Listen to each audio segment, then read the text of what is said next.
নমস্কাৰ ছাত্ৰ ছাত্ৰীসকল মই পল্লৱী পাঠক আৰু ই কক্ষাৰ ক্লাছলৈ তোমালোক সকলোকে স্বাগতম জনাইছো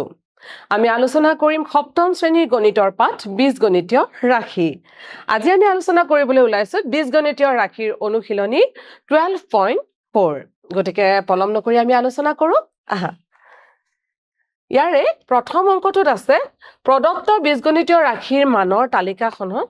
সম্পূৰ্ণ কৰা অজ্ঞাত ৰাশিৰ খলনি 1 2 3 ব্যৱহাৰ কৰিব লাগিব আমি কি ধৰণে কৰিম অকমান চাই লোৱা প্ৰথমতে আছে 5n + 1 আৰু ইয়াতে প্ৰথম ৰাশিটো দিয়া আছে 6 দ্বিতীয় ৰাশিটো দিয়া আছে 11 আৰু তাৰ পিছত আমাক বাকি কিটা ৰাশি আমাক উলিয়াবলৈ দিছে নহয় জানো এটা কেনেকৈ উলিয়াম আমি এই ৰাশিটোত n ৰ খলনি আমি মানবোৰ বহুৱাব লাগিব ইয়াতে দিয়া আছে যে অজ্ঞাত ৰাশিৰ খলনি 1 2 3 এই ধৰণে আমি মান বহুৱাই কৰিব লাগিব গতিকে পলম নকৰি আমি আৰম্ভ কৰো ৰাশিটো আছে 5n + 1 আমি কৰি যাও 5n + 1 গতিকে ইয়াতে যদি আমি n = 1 বহুৱাও তেনেহলে আমি কি পাম 5 * 1 + 1 অৰ্থাৎ আমি মানটো কিমান পাম 5 * 5 + 1 = 6 এটা আমি চাইছো প্ৰথম ৰাশিটো মন কৰিবা আমাৰ ইয়াতে 6 এ দিয়া আছে ঠিক তেনেদৰে আমি দ্বিতীয়টো লৈছো n = যদি 2 হয় তেনেহলে আমি কি কৰিম 5 * 2 + 1 5 * 2 = 10 + 11 এক ধৰি কৰিলে 11 অৰ্থাৎ আমি দ্বিতীয় ৰাশিটো কিমান পাম আমি দ্বিতীয় ৰাশিটো 11 আমি পাইছোৱে এতিয়া আমি তৃতীয় ৰাশিলৈ আহিম তৃতীয় ৰাশিটো চোৱা n = 3 যদি হয় তেনেহলে আমি কিমান পাম 5 * 3 + 1 5 3 × 15 = 16 আমি তৃতীয় ৰাশিটো কি লিখিব লাগিব ইয়াতে 16 লিখিব লাগিব আমি চতুৰ্থ ৰাশিলৈ গৈছো n = 4 হলে কি হ'ব 5 * 4 + 1 কিমান হ'ব আমি 5 * 4 + 1 হলে 5 4 × 20 = 21 অৰ্থাৎ আমাৰ চতুৰ্থ ৰাশিটো হ'ব 21 এইবাৰ আমি আহিছো n = আমাৰ আহিলে 5 তেতিয়া কিমান হ'ব 5 * 5 + 1 অৰ্থাৎ আমি পাম 5 5 × 25 = 26 এতিকে আমাৰ পঞ্চম ৰাশিটো কি লিখিব লাগিব 26 এবাৰ 50তম ৰাশিটো মানে n ৰ মানটো আমি কিমান লিখিব লাগিব n = 50 তেনেহলে আমি একে ধৰণে আমি যদি ৰাশিটোত বহাই দিও 5 * 50 + 1 আমি কিমান পাম 5 * 50 মানে 250 + 1 অৰ্থাৎ 251 একেলগতে আমি কৰি লৈছো n = 100 তেনেহলে আমি কিমান পাম 5 * 100 + 1 মানে 500 + 1 অৰ্থাৎ 501 501 এতিয়া আমি n = 50 কিমান পাইছো 251 আৰু n = 100 আমি কিমান পাইছো 501 এই ধৰণে আমি 5n + 1 ৰ ক্ষেত্ৰত তালিকাখন পূৰ কৰিলো আশা কৰো তোমালোকে নিশ্চয় বুজি পাইছা নহয় জানো এইবাৰ আমি আগবাঢ়িছো দ্বিতীয়খন তালিকালে ইয়াতে আছে 3n - 1 3n - 1 ৰ বাবে আমি আৰম্ভ কৰো ৰাশিটো লিখি লৈছো 3n - 1 ইয়াতে আমি n = যদি 1 লওঁ তেনেহলে কি হ'ব 3 * 1 - 1 3 - 1 গলে 2 গতিকে প্ৰথম ৰাশিটো আমাৰ কি হ'ব প্ৰথম ৰাশিটো আমাৰ 2 হ'ব দ্বিতীয় ৰাশিটোলৈ গৈছো n = 2 গতিকে 3 * 2 - 1 3 2 গুণ 6 6 পৰা 1 গলে 5 অৰ্থাৎ ইয়াতে কিমান হ'ব দ্বিতীয় ৰাশিটো আমাৰ হ'ব 5 দ্বিতীয় ৰাশিৰ মানটো n = 2 ৰ বাবে এটো হ'ব 5 তৃতীয় ৰাশিৰ মান 8 দিয়াই আছে আমি চতুৰ্থ ৰাশিলৈ গৈছো চতুৰ্থ ৰাশিটো কি n = 4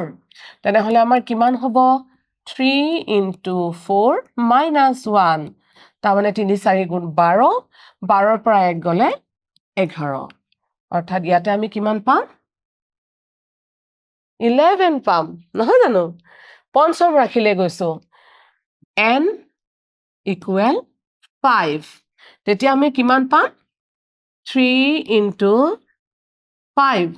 minus 1 অৰ্থাৎ 15 পৰা 1 গলে 14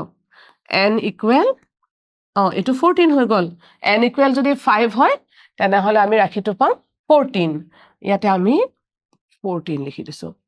এতিয়া n equal 50 যদি হয় n equal যদি 50 হয় তেনেহলে আমি কিমান পাম 3 into 50 minus 1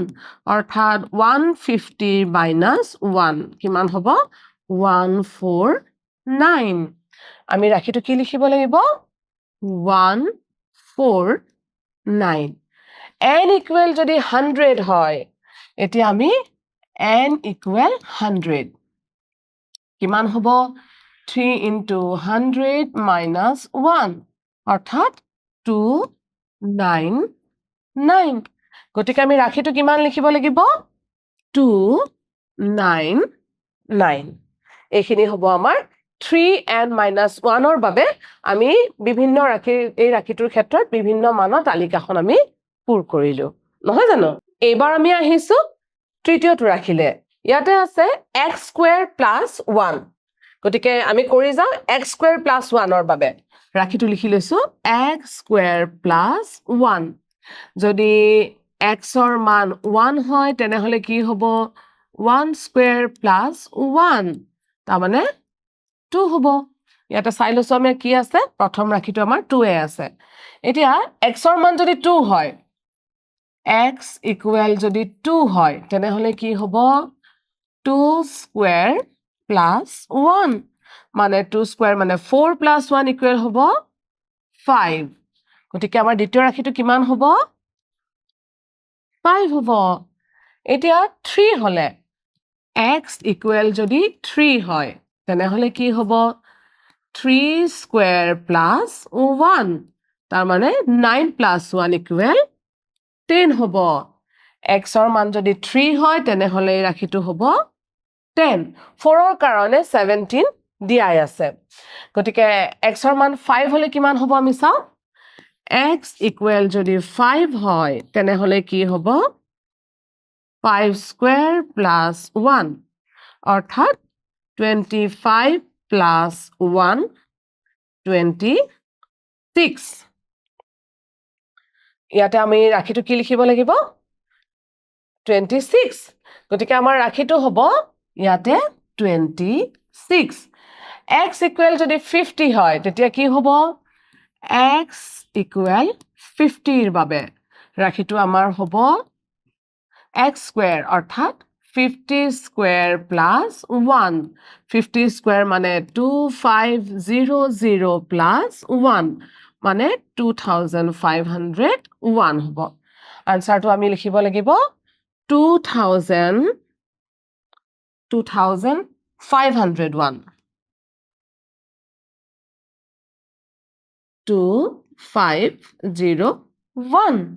এতিয়া আমাৰ x equal যদি 100 হয় x equal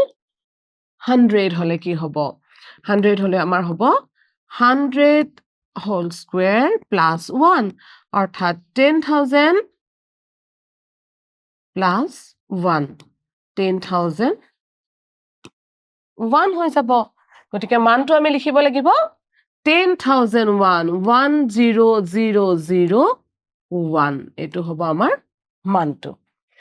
তৃতীয় ৰাখিটোৰ কাৰণে আমি মানটো পাই গলো নহয় জানো এতিয়া আহিছো আমি চতুৰ্থ ৰাখিটোলৈ চতুৰ্থ ৰাখিত আছে 2x plus 3 আমি কৰি চাইছো 2x plus 3 2x plus 3 এতিয়া x equal 1 ৰ বাবে আমি কি পাম 2 into 1 plus 3 অৰ্থাৎ 2 plus 3 equal 5 আমি তালিকাখনত চাইছো প্ৰথমটো আমাৰ 5 দিয়াই আছে দ্বিতীয়টো x equal 2 ৰ কাৰণে x equal 2 কাৰণে কি হ'ব 2 into 2 plus 3 অৰ্থাৎ 4 plus 3 7 গতিকে দ্বিতীয় ৰাশিটোৰ কাৰণে আমি পাম এটো 7 তৃতীয় ৰাশিটো দিয়া আছে চতুৰ্থ ৰাশি x equal 4 ৰ বাবে 2 into 4 plus 3 এটো হ'ব 8 plus 3 অৰ্থাৎ 11 আমি তৃতীয় ৰাশিটো পাইছো ইয়াতে 11 চতুৰ্থ ৰাশিটো পালো আমি 11 আৰু পঞ্চম ৰাশিটো 13 দিয়া আছে আমি এটা 50তম ৰাশি উলিয়াম অৰ্থাৎ n x equal 50 কাৰণে কি হ'ব 2 into 50 plus 3 100 plus 3 অৰ্থাৎ 103 গতিকে ৰাশিটো হ'ব 103 এটো হল আমাৰ twice x plus 3 এইটো ৰাশিৰ বাবে x ৰ মানবোৰ যেতিয়া আমি সলনি কৰি গৈ থাকিম তেতিয়া আমি এই ধৰণে মানবোৰ পাম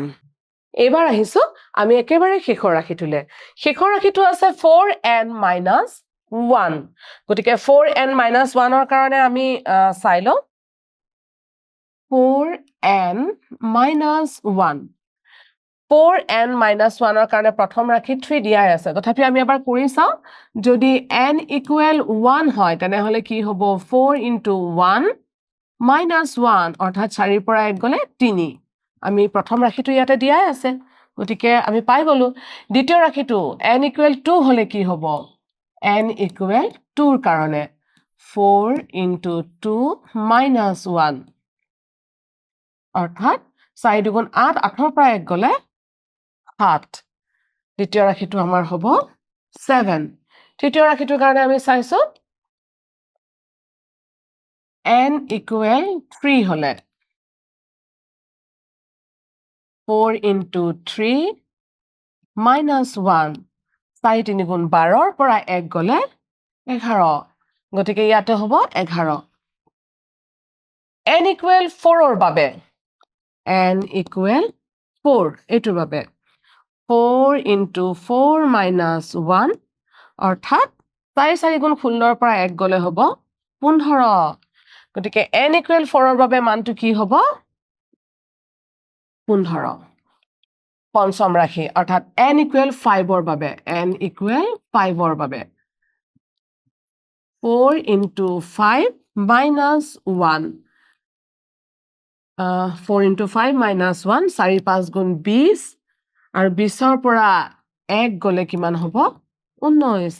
মানে ৰাশিটো আমাৰ হ'ব 19